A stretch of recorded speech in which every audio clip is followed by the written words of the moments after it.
choices to make. You get the choice to stay in bed, to say, forget it, I'm not going to work out today, or forget it, I'm not going to work hard today. You always have a choice every single day of your life. 2. Today. No one cares what you did yesterday. You got to change the dialogue. Yeah, it used to be reality. 3. Doesn't work. What have you done today to better yourself? Today's another day. Today's 4. another day I'm faced with another choice to make. So I'm making the choice again to put my shoes on early in the morning and get active again. Make the right decision.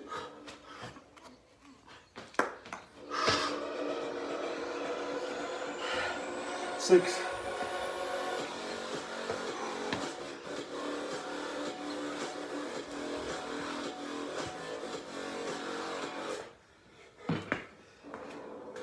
Well, some of you read, but I think about when it's hot outside, that it's sunny and 70. Well, it's fucking not today. 7. It's the reality. It's about 90 degrees and 100% humidity. But who gives a shit? That being said, September 3rd, I had my book turned in. And when I realized, I'm reading this book a lot, but I realized I wasn't born this motherfucker. 9. I made him. At the bottom of insecurities, fear, self-doubt, lies, and me buried in the fucking field position. 10. How about I got out of that? Was recognizing it, being honest with it, being truthful with it, and then fixing it. We like to live on social media, with lies about ourselves, how great we are. Get to the source and fix the problem. Ah. Fuck. I'm a big believer in doing something that sucks every single day of your life. I believe it's a key component into strengthening your mind. 12. Every day you're trying to find more of what you're capable of. That's a good question. What are you capable of? Stop doing the things that you do every day. 12. You run every day. Go swim.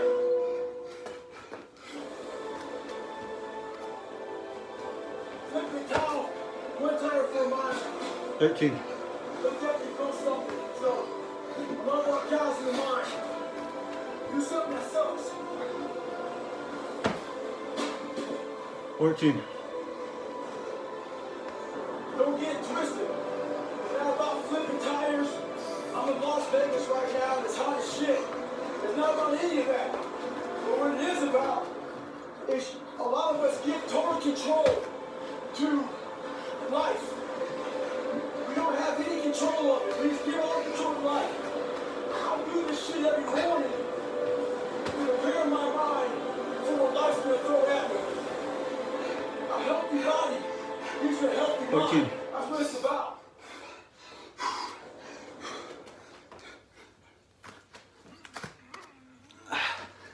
So I just got back from a long run. 14. 15. I realized for myself Ah! is that life can't be cut more between mediocrity and trying to find your best self. So, this trick talk is crap in life. 16. What trick in this situation is, so I didn't really want to, so what I do, I figure out a couple of things. 17. Let mediocrity think that you're giving into it. So I said, you know what, instead of going for a 20-miler, so go out for an easy 18. 6 or 7. What that did to my brain was it said, okay, maybe I can find one. So let loose a little bit and let go of that, oh, this shit sucks. It's going to be okay, it's not too bad. The second you get to mile 2, that's what happens. 18. Greatness holds mediocrity in the fucking way. Ah! Get out there and get out there. You want to go without the right mindset, the right gear. In combat, you wear body armor. But what we do wrong is we don't strengthen our minds. You gotta strengthen your mind, take control of that. So then when you get out in the real world, and they fuck you up, you got protection. So I'm about 15 miles from home. Now, I often talk about taking souls. This morning, 20. this person, I usually train alone. This person wanted to run with me. I said, fine, we're going 15. This morning comes, this storm's coming in this way. 71. And the calls and said, hey, What the I'm fuck? do it tomorrow. Taking souls. 21. I told the motherfucker, I'm going to run 15 today. Fuck. And I'll run a few again tomorrow. That's what taking souls is about. Don't worry about the elements and what's going on. You got to get out there and get it. 22. He wasn't the only one that thought about taking the day off. Because the storm's coming in right now, and there's not a soul out here but me.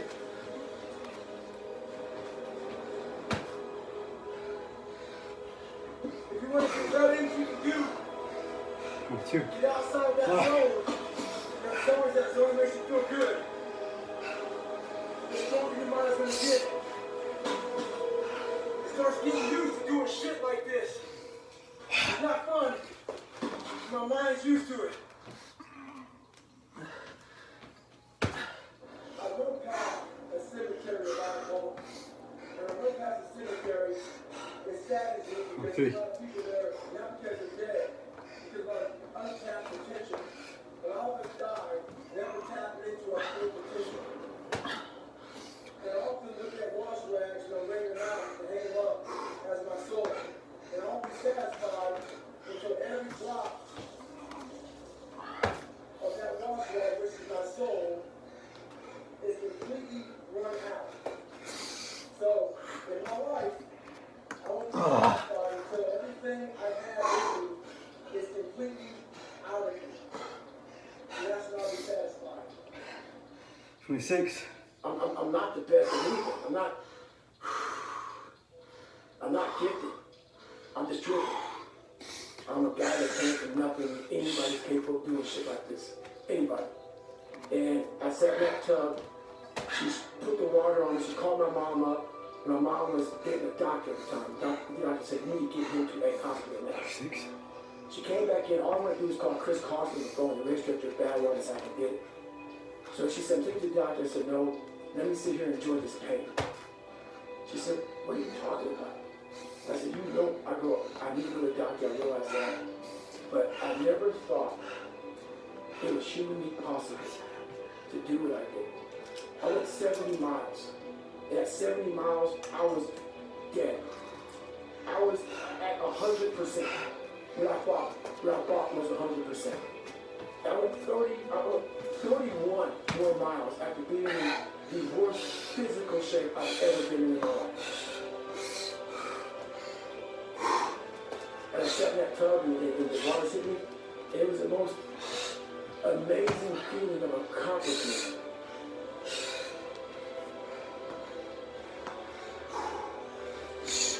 I did this. As crazy as it sounds, it was the most amazing moment of my entire life. To come from this kid who was mentally torturing himself, was torturing his heart to this kid, to this guy now, who was able to overcome such amazing odds and obstacles. And I called Chris Carson, the race director of Badwater, and he said, the idea of a 24-hour race that you run 24 hours, you really made that thing. And you put doubt in my mind that you were letting me Badwater. 2 weeks later, roughly, December 5th, was this marathon that we all signed up for. I couldn't walk. I could not walk. I ran 100 miles before I ran a marathon. 10 days or 2 weeks after this 100-mile and one race. Let's go, baby. This marathon, December 5th, Las Vegas. That gun went off 2005. 14 days after, I broke myself off, and I qualified for the Boston Marathon in 3:08. The gun went off, and that thing came back. Like, all right, man, what if? Then I went to the Hurt 100. Racing Hawaii, 30. 26,000 feet climbing over 100 miles. Probably one of the top 5 hardest 100-mile races in the world. Got there and got through the race. Did it in 33 hours, was a 9th place finisher, and I qualified for Badwater and got in. I went on to lose weight and trained hard, and I got fit my first year and went back my second year and got there.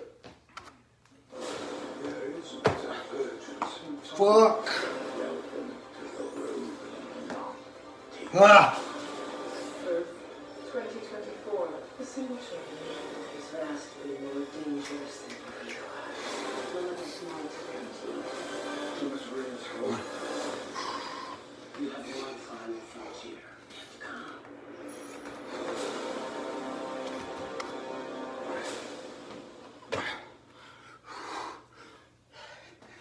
I'm trying to find more of myself. And the only way to find more is to silence the world out as much as I can because it's getting busier every day. It's getting faster. I put my phone away and I go dark. I go dark a lot because I have to find out. I'm on a journey now, and we all have a different journey. I can take this 4-lane highway, the easy highway. We all love that 4-lane highway. We always step over the shovel. That shovel, I made my own path. But going through this path of life, this journey over here that you make yourself, that's incredibly difficult. And we're afraid. It's easier to accept the fact that I'm just not good enough. 36. You have to go into the dark chambers that we often shut off that open them up. There's not some easy, lit up, street-like path with nice smooth roads. That's right. And you're going to be in your head, you're going to be saying, I'm not good enough. And it's how you get through that. It's how you get through that on a daily basis when that thing is saying, man, I'm 43, I've done so much. You start to become civilized. The refrigerator gets full. You start making money and you start, I'm not getting cold anymore, I'm retired. At 40, people shouldn't be playing basketball or football or at 43, I'm still putting 100-mile weeks, still doing thousands of pull-ups, thousands of push-ups, because I'm not allowing myself to become civilized. The worst thing that can happen to a man is become civilized. You want to be uncommon amongst uncommon people. Period. You start putting yourself in situations that you'll find yourself. I'm big on being with yourself. I want to be forever proud of who I was as a man and change who I used to be. The liar, the insecure guy, the guy who could, whatever. I want to be proud. If I die now, if I die at 8, if I die at 9, I look at myself and say, proud of myself. I believe in patience. I'm a patient dude. I can watch a piece of grass grow for 20 years. Because I know that this is how you get somewhere in life. By being that monk-like mentality. Being able to watch something grow very calmly, patiently. Well, I can't go any faster. You do that to our brain, to the government of our brain, something for pain, discomfort, suffering, all those words that we hate to say, but in this happy, peaceful world we live in now, we stop. We slow down. And if you can get through these different barriers and gain 5%, 2%, 3%, that 40% becomes 60. That 60% becomes 70, 80, and 90. And then you'll hopefully one day you're 100. That dreamer mentality just would always fuel me. It was fueling, man, what if I can be the same, man? I'm not Come on, baby. 5 miles. Where if I could go? But just what if I could go and how would that feel? You have to go into the dark chambers that we often shut off, and you gotta open them up. I was, like I said, 297. I was about 32% body fat. And my idea was to run 4 miles for my first run. I ran a quarter mile and walked up. I walked up and sat on my couch and cried. I sat down and I gave up. You start out on the first day, and then you start running again the second day? Yeah, second day, right back after it again. But I started realizing I can't run that far. Right. So what I did is I became a professional cyclist with the miles I put on the bike. I go to the gym and I developed this crazy workout. 45, 44. Like 200-300 reps. Come on, man. I spent hours in the pool. Come on. Hours in the pool. I had to live in the water. Can't be this fucking tired already, bro. The bike got easier. I was able to run more. I went from like 1 mile. 1 mile was a great accomplishment. 2 miles, and then from 2 to 3 was a good again. I went from 3 to 6. I failed. I go back to scratch. But I started realizing this is part of the process. This is part of the journey. I'm just not good enough. I want to make myself good enough. When we have bad times in life, even the hardest person in the world, we forget how badass we are during that hard time.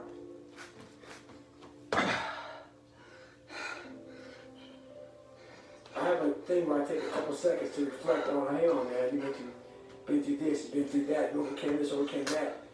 I don't ever close my mind to the fact that this can't be done.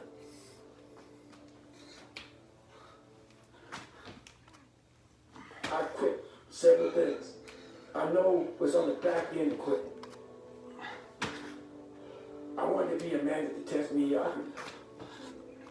I started callousing my mind at this point in my life. I lost the weight and I went back to recruiter. I got into that class. I went through 3 Navy SEAL Hell Weeks in 1 year. Only guy to ever be in 3 Hell Weeks in 1 year, to my knowledge. The first one I didn't make it through, the next 2 I did. Let's go, baby. Let's go.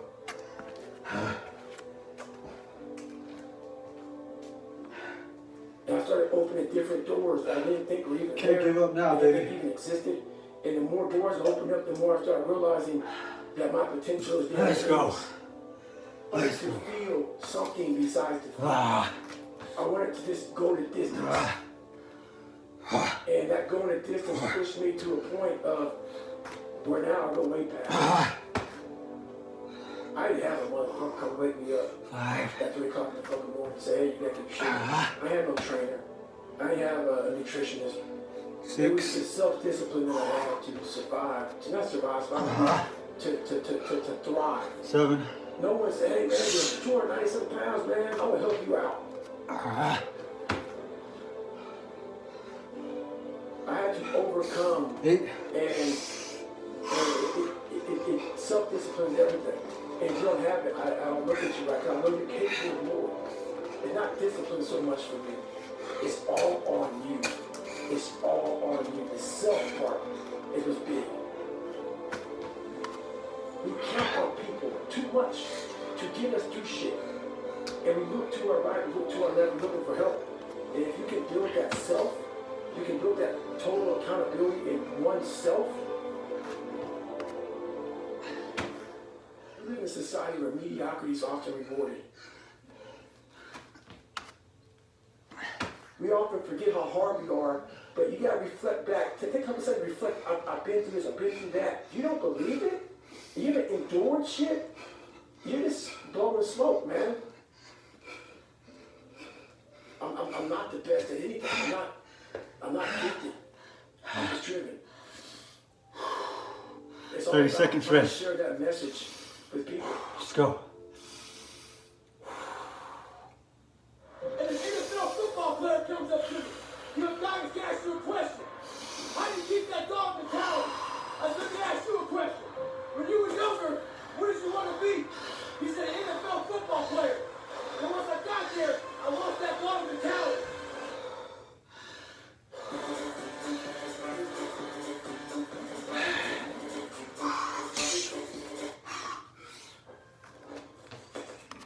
He had a finish line in his brain. Guess what?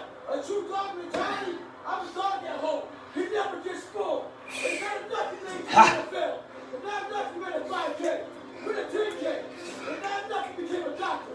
Be a better doctor. It's not enough you lost 50 pounds. Go out there and do something with it. Guess what? It's total 9 out here, but guess what? It's not enough. Stay home. There I was wondering. And this guy passed me in the car. It's about 100 degrees out here. 70% humidity. You're gonna get this 100, baby. He pulls his car by me and says, why are you out here? I said, because you're out. Sometimes your motivation needs to be because no one knows what to do with it. We need doctors, we need dentists, we need teachers.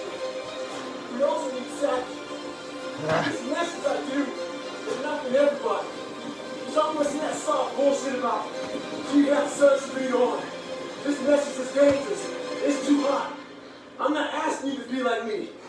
Do you? Stay hard.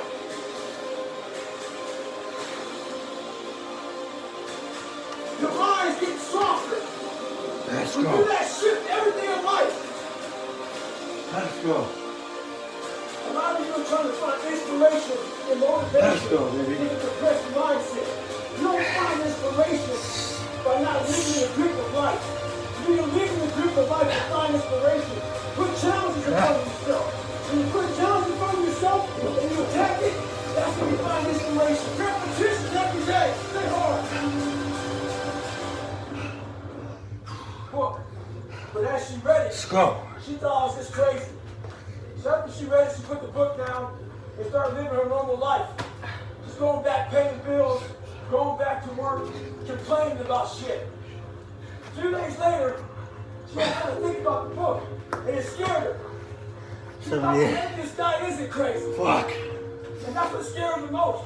Maybe he's here trying to show us human potential, what we're all capable of doing. A lot of people like to put titles on other people who are doing extraordinary things. It makes them feel better about themselves. Give them a get out of jail free card. I'm not crazy. I'm just not like you. It's false. There's a thing out there called load management. A lot of us like to load manage our lives. When you do that, you're going to find yourself right at normal. Get off that. Stay hard. With success in life comes more haters. Don't make it hurt your feelings.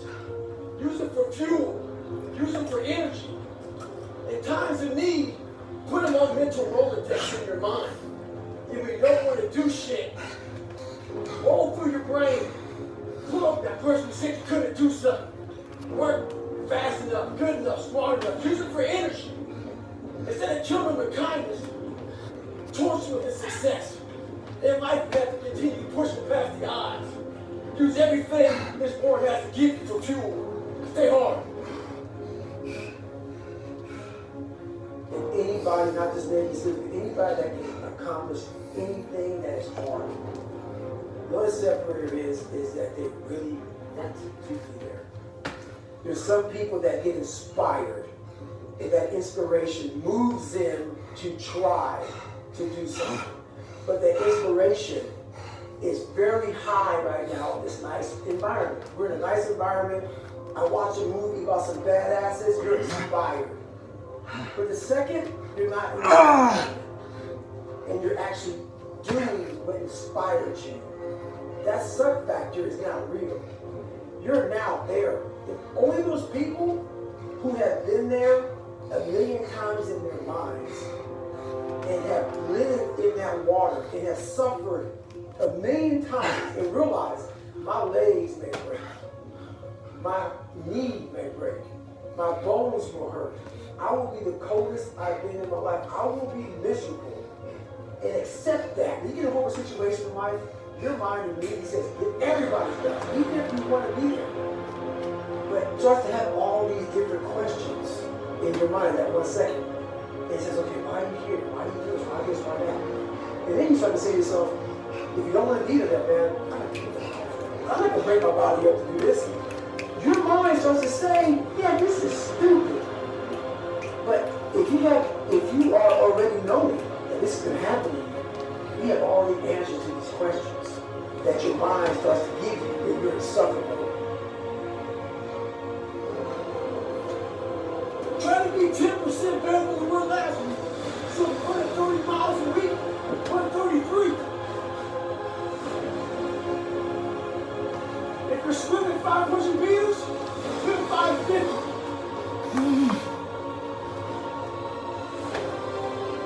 The more you get away from accountability, the quicker you become. Find yourself in the grip of life. You can't find yourself by doing nothing. So a lot of pockets of weakness nowadays. And we try to fill those pockets with lies. I did it for many years. So, I'm out here in Colorado for a conference. I go to the gym, this trainer calls me over to talk to the people's trainer. He says, hey man, what are you doing out here? So I tell him. I said, what kind of workouts are you doing? I said, one workout I'm doing, I'm climbing this mountain.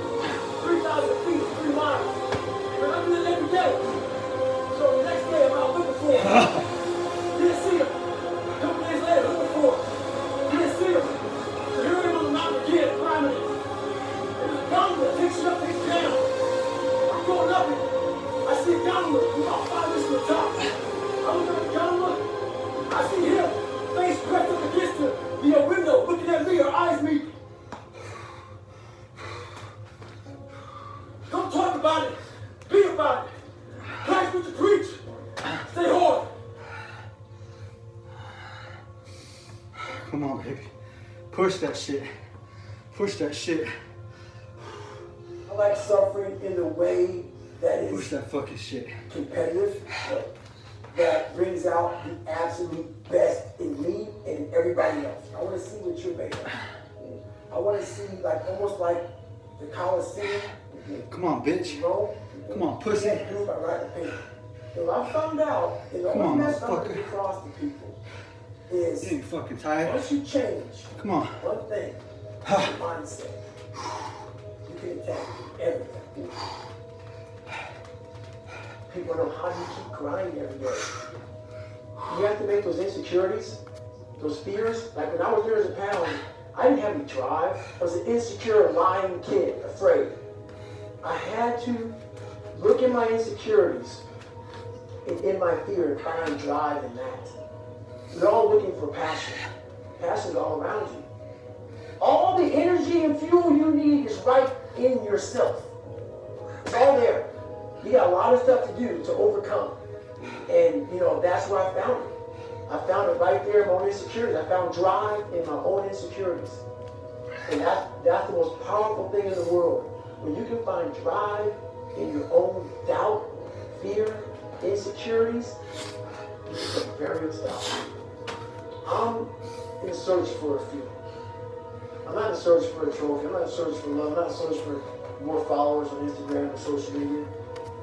When I started this journey years ago, and I realized that I'm going to be somebody, and I'm searching for a feeling of true victory for myself, and only myself. The second I shut out the whole world and realized that one thing, that I am in this world alone, I'm fighting this race by my safest personal plan. My goal in life was to, in my mind, believe I'm the hardest man alive. And that's why the whole thing is, you can't hurt me. That's what it's about. It's about whatever you think you are, you have to make that dream a reality. Fuck. Crazy shit.